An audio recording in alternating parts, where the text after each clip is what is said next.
4번 오늘 섭리에 관하여 웨스트민스터 신앙고백서 제5장 섭리에 관하여 4번입니다. 4번 읽습니다. 하나님의 전능하신 능력과 측량할 수 없는 지혜와 무한한 선하심은 자신의 섭리 가운데서 더 분명하게 나타났다. 그것은 최초의 타락과 천사들과 사람들의 모든 다른 죄들에게도 적용되는 것이다. 이는 단순한 허용에 의해서가 아니라 하나님께서는 그 자신의 거룩한 목적을 위해 다양한 경륜 안에서 가장 지혜롭고 능력 있는 제한과 정돈과 통치를 섭리와 연결하도록 하셨다. 그러나 그 죄악성은 하나님에게서 나온 것이 아니라 오직 피조물에게서만 나온다. 하나님께서는 가장 거룩하고 의로우심으로 죄의 조성자가 아니며 승인자도 아니고 또한 그렇게 될 수도 없으시다. 자, 요거 제가 항상 도표 그려드렸잖아요. 예.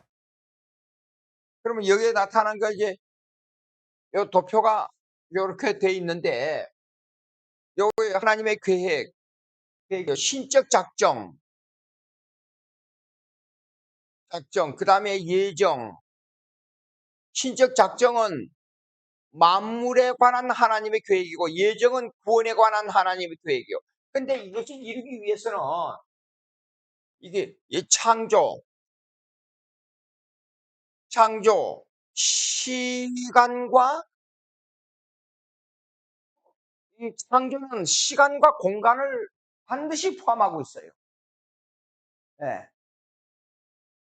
근데 시간과 공간 속에서 이 계획이 집행되는 것은 신적 작정, 이건 만물에 대한 하나님의 계획이고 예정은 구원에 관한 하나님의 계획인데 이 만물에 대한 하나님의 계획은 구원에 관한 하나님의 계획에 보조 역할을 하는 거예요. 예. 이게 믿지 않는 사람들의 세계, 이 우주가 돌아가는 이 세계, 이 모든 것들이 정치, 경제, 사회, 문화, 일반인층의 모든 영역이 구원에 관한 하나님 계획을 이루기 위해서 보조 역할을 하는 겁니다, 이거요. 예. 이게 교회가 역사의 중심이에요. 공간을 포함하고 있는데 여기에 또 첨가되는 게 있어요. 누가, 그 다음에 무엇을, 그 다음에 어떻게, 왜, 이것을 포함하고 있어요. 언제는 시간이에요. 예, 어디서는 공간이에요. 맨 처음에 시간, 공간을 창조하셨는데 이 사건이 여기서 진행되잖아요. 사건이 진행되는 것은 이것을 보조 역할로 포함시키고 있어요. 예. 근데 여기는, 여기 나와 있죠. 그냥 둔 게 아니라 반드시 하나님께서 이걸 통치해요, 통치. 예? 통치하고. 그 다음에 보존하고, 그 다음에 섭리, 경륜이 들어가요, 경륜. 모든 통치는 알지요. 근데 섭리와 경륜에서 조금 우리가 세분하여 이 얘기해야 될 게 있어요. 섭리는 뭐냐 그러면 뜻이 이래요. 창세 전에 계획한 내용이 시간과 공간 속에서 구체화되는 겁니다. 시간과 공간 속에서 구체화, 적으셨죠? 예. 구체화되는 걸 섭리라 그래요. 그 사건이 이루어지고 난 다음에 우리가 말 많이 하잖아요. 전혀 불가사의한 일이 일어났지 않아요? 그걸 보고 그건 하나님의 뜻이야. 어쩔 수 없어요. 그건 섭리 가운데 있는 거야. 그럼 경륜이란 것은 뭐냐 그러면 행정을 말해. 행정. 국가로 말하자면 행정. 그러면 이 섭리를 이루기 위해서는요. 여기 나온 대로 섭리를 이루기 위해서는 여기 누가 무엇을 어떻게 왜가 동원돼야 된다 그랬죠.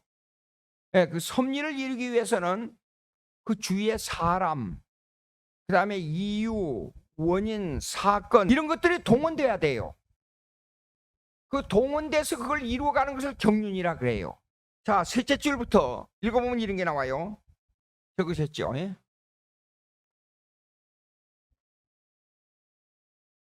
예?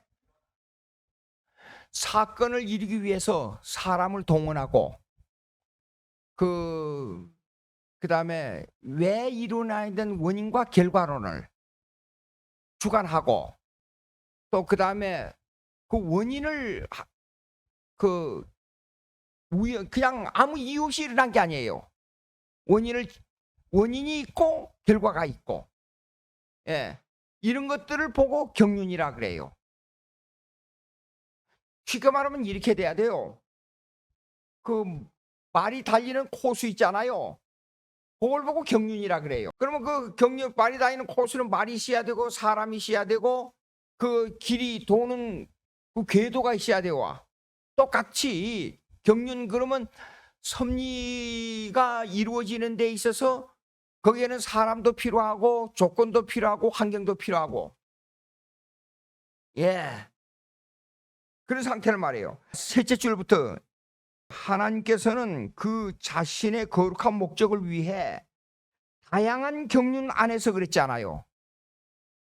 예. 그럼 다양한 경륜 그러면 사람도 필요하고 거기에 뭐 환경도 필요하고 모든 조건도 필요한 이런 모든 것들이 있어요. 그 경륜 안에서 가장 지혜롭고 능력 있는 제한과 정돈과 통치를 섭리와 연결되도록 하셨다. 예. 그럼 이 경륜하고 섭리는 연결이 돼야 돼요. 예. 그냥 마음대로 되는 게 아니라 요건 요 코스로 돌아야 돼.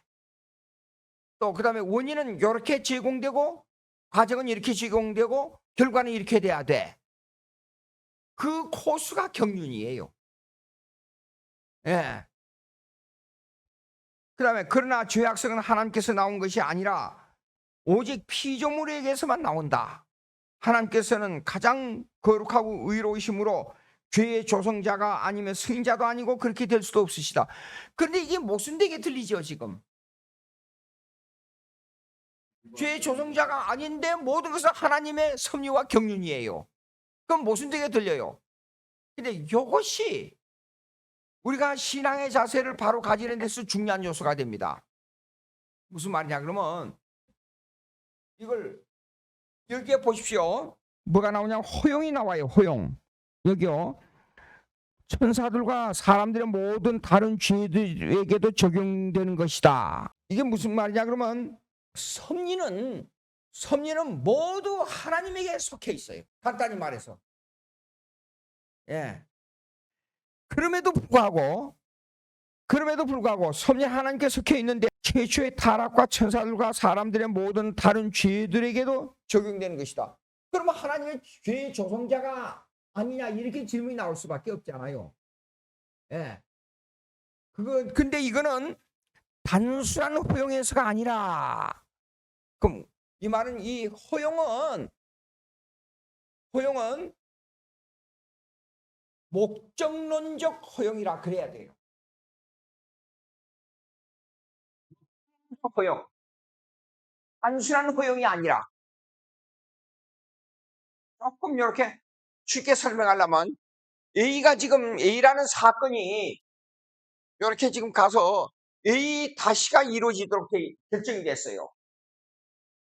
그러면 이것이 단순한 허용이 아니라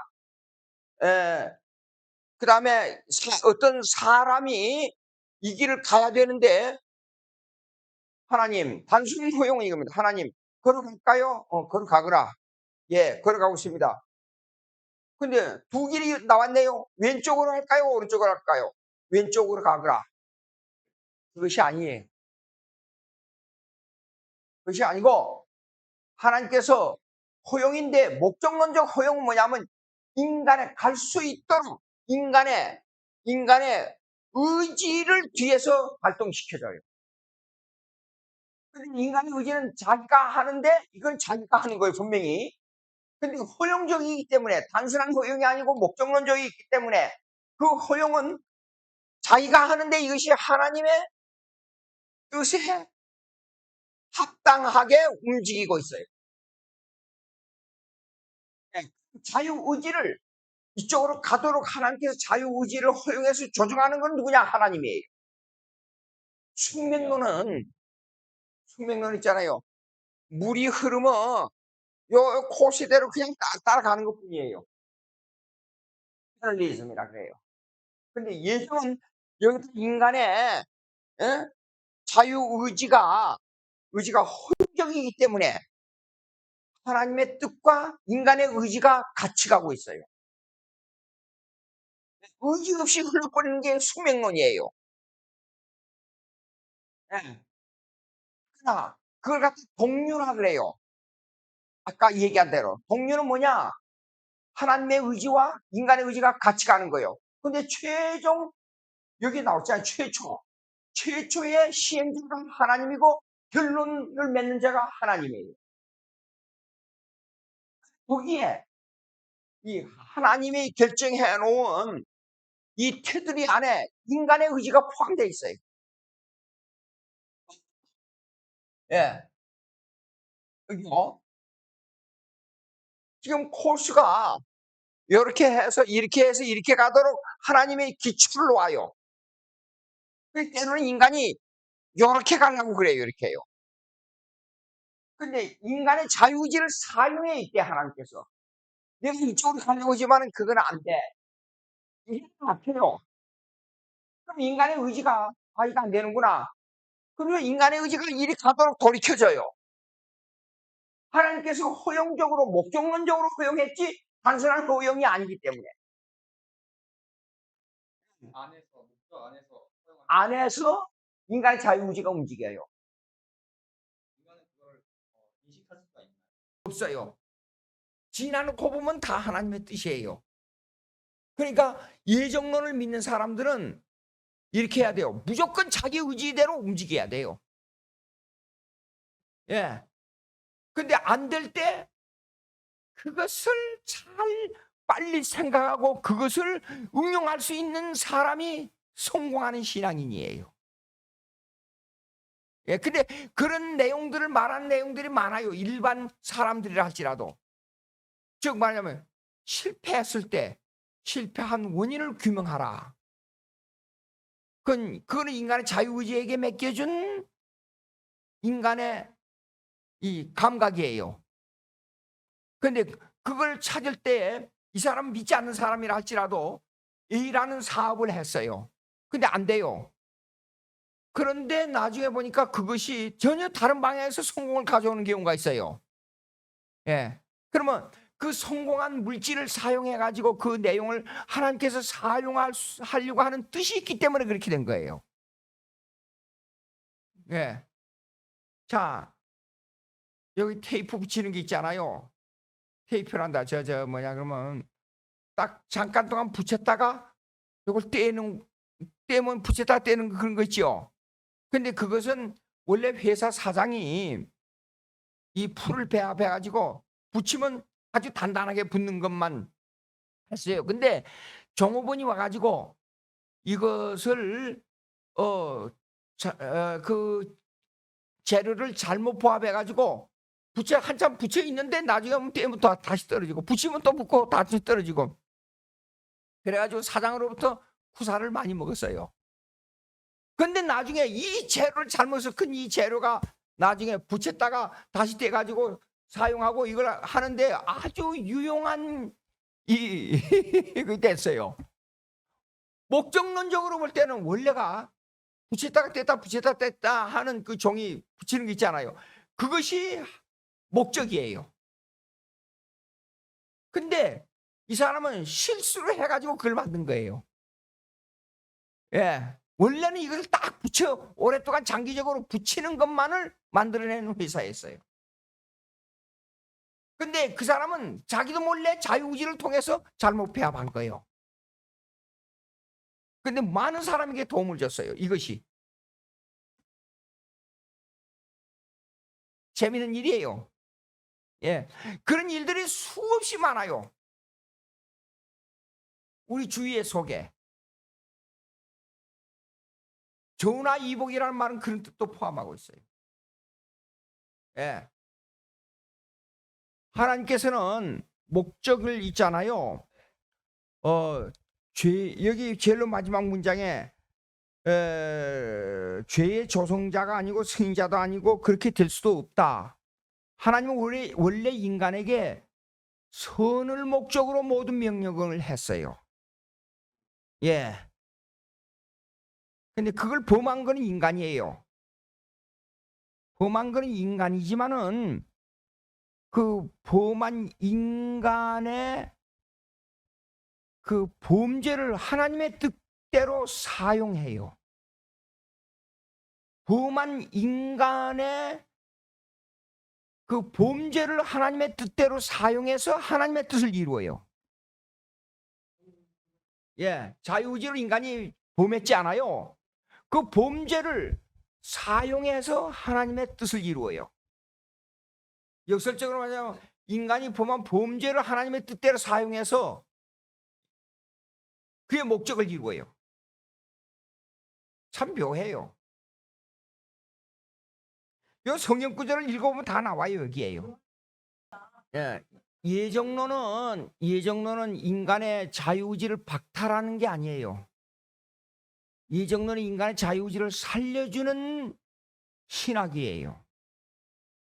예정론은 뭐냐면 예정돼 있는 사람은 하나님 앞에서 엄청난 자유를 느껴요. 나는 하나님의 자녀로 예정돼 있기 때문에 안심할 수가 있어요. 예. 하나님의 품 안에서 자유지 하나님을 떠나면 아주 부자유를 느껴요. 항상 불안해요. 자유라는 개념은 법의 테두리가 있어야 자유를 느껴요. 법의 테두리가 없으면 자유를 못 느껴요. 150km로 달릴 수 있는 도로 안에서 200km로 달리면 그거는 부자유, 자유를 억압받는 사람이에요. 인간의 자유의지라 그래가지고 내 마음대로 아이고 나 안 되겠어. 나 죽었다가 미국의 대통령이 되기 위해서 다시 백인으로 미국 사람으로 태어나겠다. 그렇게 생각하는 사람은 인간의 자유의지를 모르는 거예요. 예, 자유의지라는 나를 절대로 그 테두리 안에서 못 나가게 하는 법적 조치가 딱 정해져 있어요. 거기 자유예요. 그 안에서 자유예요. 방종이 자유가 아니에요. 예. 근데 많은 사람들이 오해하고 있는 것은 그 테두리 안에 있어야 된다는 것을 느끼면서도 그 테두리를 벗어나려고 그래요. 사람들이. 그 거룩하라는 배경에는 언약론이 나와요. 언약론은 뭐냐면 행위 언약과 은혜 언약과 구속 언약이 있어요. 그러면 그 언약을 아는 것이 거룩의 기초예요. 예, 언약은 하나님과의 관계, 백성과의 관계예요. 예. 그다음에 그럼 거룩하다는 개념은 그다음에 뒤에 율법이 있어요. 율법의 기준을 우리에게 줄 때는 율법의 기준에 맞춰라 그러지 조금만 맞춰도 된다. 그거는 하나님 명령이 아니에요. 예. 전쟁을 하거나 군사가 나가게 되면 무조건 저쪽을 쳐부수고 이겨야 된다 그러지 조금만 이기고 전쟁을 한 50%만 이기고 돌아와. 그런 명령자는 없어요. 예. 율법을 주실 때는 율법의 기준에 맞도록 거기에 맞춰라 그렇게 명령하지. 율법은 너희는 행할 수 없으니까 10%만 이루어도 돼. 그건 하나님 명령이 아니에요. 예. 그다음에 이런 율법이지만 100% 율법은 100% 의로와요. 의롭지만은 그 백성의 관계에서는 그 배후에 제사가 들어 있어요. 제사는 뭐냐면 용서예요. 용서를 포함하고 있어요. 하나님께서 나를 제사를 대신해서 100% 완성해 주는 예수님이 있기 때문에 그 은혜를 내가 받을 수 있는 것은 그 은혜 언약만이 가능해요. 예. 그러면 거룩하라 하는 말은 목적론적으로 볼 때는 우리가 최선을 다해서 율법에 만족하도록 해야 돼요. 우리가 실패할 때는 돌아와서 제사에게 맡겨라 그 말이에요. 예. 인간은 거룩할 수가 없어요. 근데 100% 거룩한 거 있어요. 그것은 예수님의 공로가 나를 덮어줄 때 나는 100% 거룩한 사람이에요. 예. 그럼 배후에 그 배경이 있어요. 배경이. 배경을 설명하지 않고 우리가 행위로서 거룩하라. 그거는 율법과 언약론을 모르는 말이에요. 예, 율법은 뭐냐 그러면 우리를 거룩하게 만들기 위한 도구가 아니에요. 언약론에서 볼 때 율법은 우리의 죄를, 율법의 유익이 있어요. 유익. 첫째, 죄를 깨닫게 하는 거예요. 생활을 날마다 정화시켜주는 도구와 촉진제 역할을 해요. 율법은. 그런 의미에서부터 날마다 하나님께 더 가까이 나가기 위한 우리의 촉진제 역할을 하니까 거룩하라는 말이 그 말이 맞아요. 그러면 근데 문제는 이겠어요. 너희는 100%라는 말은 없어요. 성경에. 100% 꼭 돼야 된다. 그 말은 없어요. 거룩하라 그러죠. 그러면 재밌어요. 그요. 이런 그 공식이라는 게 있어요. 참 재밌는 공식이 있는데. 자, 우리는 완전 은혜로 구원 얻지요. 그건 요거는 오직 믿음이지요. 예. 근데 이 믿음이 하나님의 예정이냐, 인간의 의지냐 하는데 들어가면 칼빈주의적 개파 신학하고 알미니안이나 웨슬레인하고 달라요. 예. 인간의 의지에 등 예정에 의해서 믿음에 의해서 은혜로 구원 얻는다 이게요. 그 은혜로 구원 얻을 때는 우리는 100% 하나님의 아들이에요. 그러면 여기 율법이 필요 없느냐? 율법이 필요 없는 게 아니라 율법의 사용하는 유익이 있어요. 그것이 바로 뭐냐면 성도에게는 죄를 깨닫게 해요. 그냥 두 번째, 이 율법은 우리의 신앙생활을 거룩하게 하는 촉진제 역할을 해요.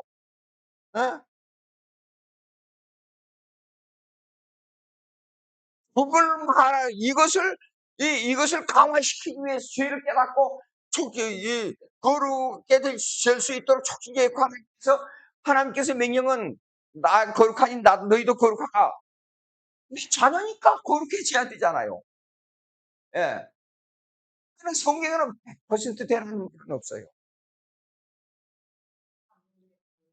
그러니까 이 배후에는 거룩해져야 된다는 배후에는 이 성화론인데 성화론의 배후에는 뭐냐 그러면 언약론이 들어있고 거기에 율법의 용익이 들어있어요. 율법을 사용하는 유익이 그 속에 들어있어요.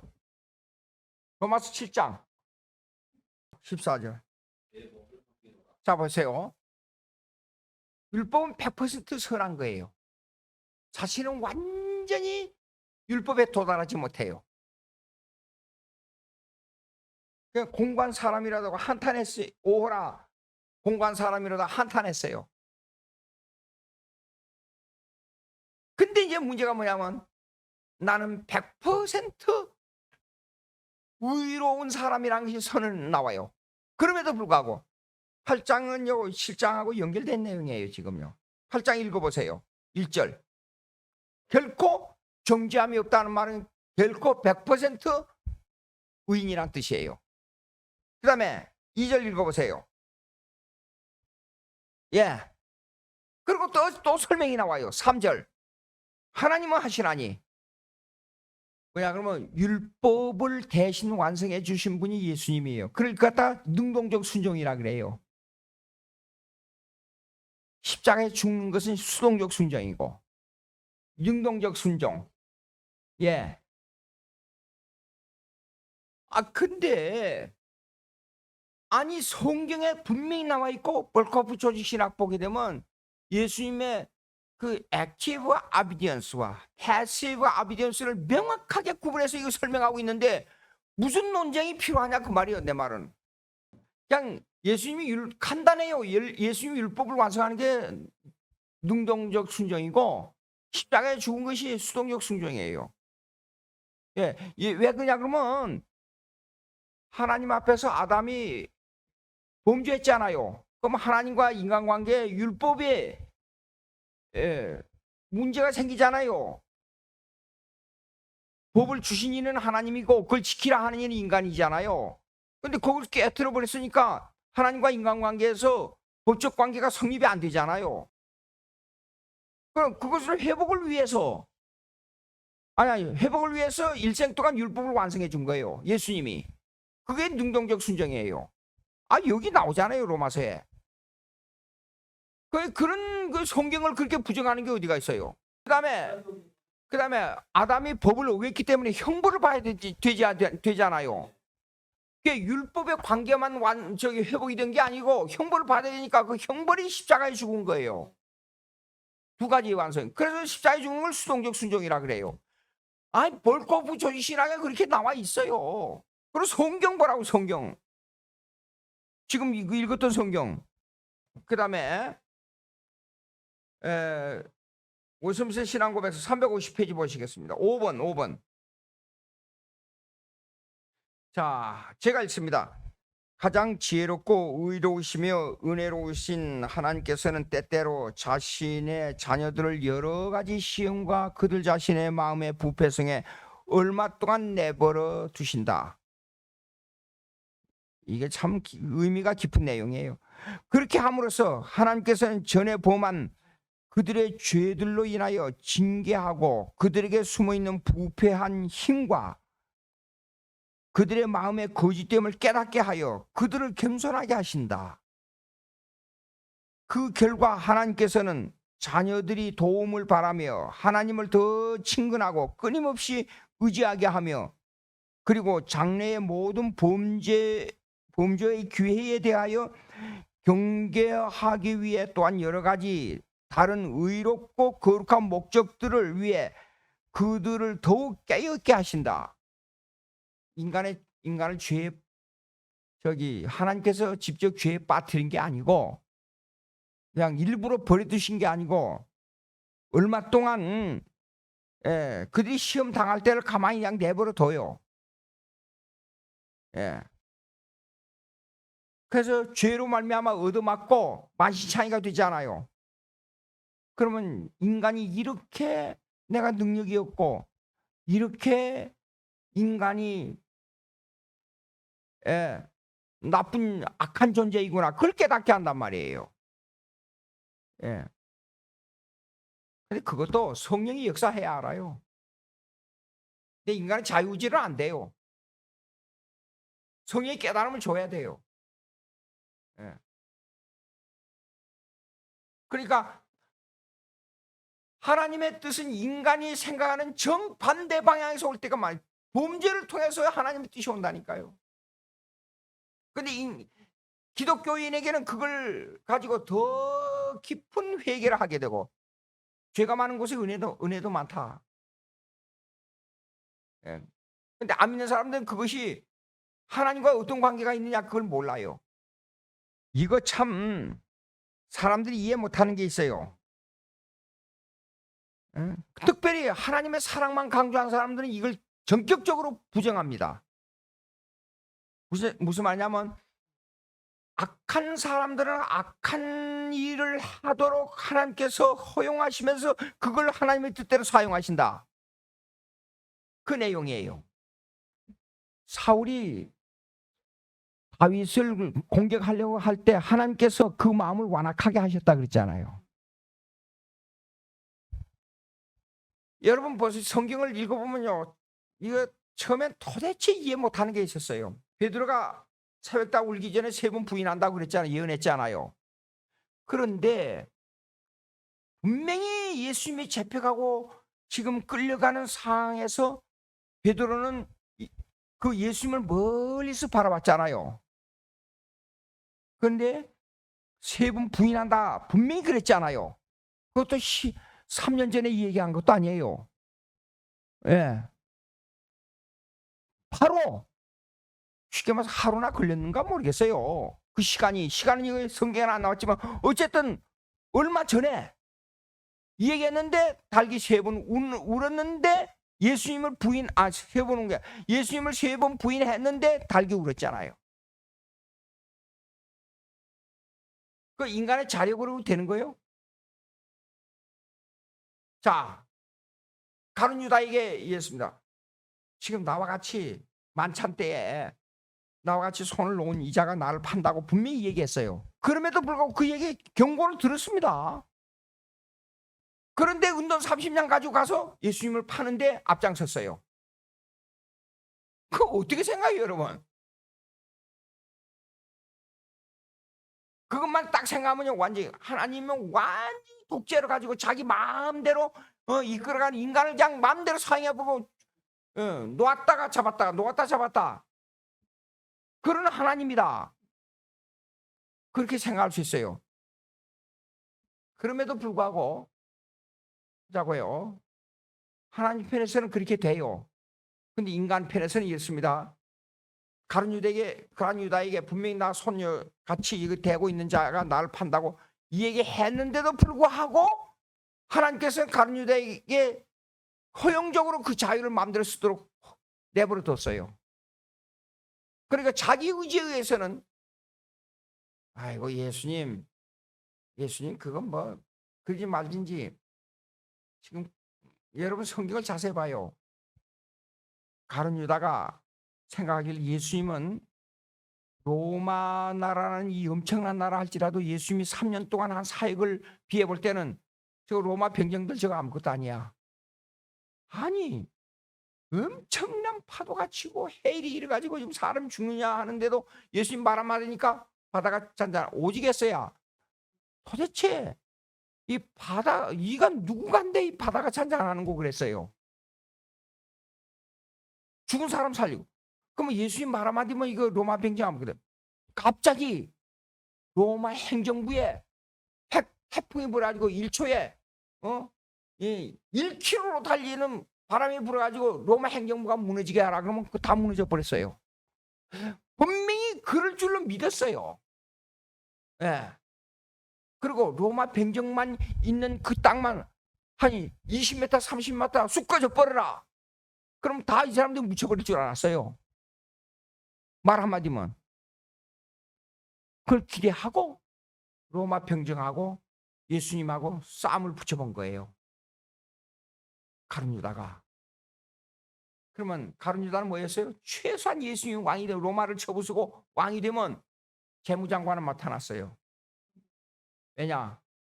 제자들이 다닐 때 밥 먹고 돈 쓰고 하는 전대를 맡은 사람이 가룟 유다였어요. 회계. 재무장관은 틀림없이 맡아놓을 줄 알았어요.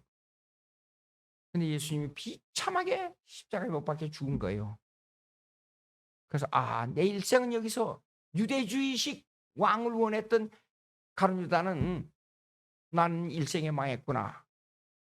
그래가지고 자기가 그렇게 걸었던 그것이 완전히 망해버리니까 이래도 죽고 저래도 죽고 예수당이라 하게 되면 다 죽는다. 또 사실상 예수님을 따랐던 베드로부터 12 제자들은 다 순교했으니까 그걸 알았는지 몰랐는지 우리는 알 수가 없어요. 어쨌든 이래 죽고 저래 죽을 바에야 내 자살해서 죽는다. 그래가지고 배가 터져가 죽은 거예요. 여러분 생각해봐요. 자세히 성경을 봐요. 분명히 예수님이 예언으로 경고했어요. 근데 인간의 자유의지는 유대주의식 정치적 메시아 사상이 머릿속에 꽉 들어가지고 자기 의지대로 행한 거예요. 근데 그걸 하나님은 십자가에 못 박혀 죽어가지고 예수님이 예정된 그 백성들 다 이루는 뜻을 그대로 이루신 거예요. 봐요. 이게 대치되는 것 같지 않아? 인간의 자유의지와 예정은. 근데 나중에 목적론적으로 볼 때는 이것이 다 종합적으로 하나님의 원대로 됐어요. 자, 그 다음에 7번 제가 있습니다. 하나님의 섭리는 일반적으로 모든 피조물들에게 미치는 것과 마찬가지로 가장 특별한 방법으로 그의 교회를 보호하시며 모든 일들을 교회에 유익이 되도록 처리하신다. 제가 이게 얘기 많이 했어요. 모든 여기에서요, 신적 작정은 모든 만물에 대한 하나님의 계획인데 이거는 구원에 대한 계획을 돕도록 창조된 거예요. 신적 작정은 계획된 거예요. 그러면 이 계획된 신적 작정의 교리는 이 만물은 구원 예정을 돕기 위한 하나님의 계획인데 여기에요, 모든 피조물들에게 미치는 것과 마찬가지로, 그러면 예수 믿지 않는 사람들이 행하는 거, 과학, 국가, 문화, 예술, 교육, 이 모든 것을 하나님의 뜻대로 다스려 나갑니다. 근데 이것이 종국적으로는 교회를 도와요. 즉 구원을 위해서 돕는데 그것이 구체적으로 말하자면 교회를 돕는 일을 한다 그 말입니다. 그 내용이에요, 이거요. 아까 설명한 내용이에요. 자, 질문 있습니까? 네, 기도하십시다. 하나님 감사합니다. 섭리에 관하여서 7가지 제목을 생각했습니다. 이 섭리를 잘못 생각해서 hun명론적으로 생각해도 안 되고 또 이 섭리를 인간의 의지에다가 맞춰서 인간의 의지에 의한 예지만을 생각하는 일을 우리가 잘못 생각할 수 있는 죄를 범하지 않도록 주님 인도해 주시고 인간의 의지까지도 하나님의 뜻 가운데 있으며 악마의 영역까지도 하나님의 뜻 가운데서 다스리고 인도하시는 것을 생각하고 우리가 삼가 조심하고 하나님의 뜻을 이루는 저희 신앙생활이 될 수 있도록 성령님이 저희 인도해 주시옵기를 간절히 바라옵고 예수님의 이름으로 기도합니다. 아멘.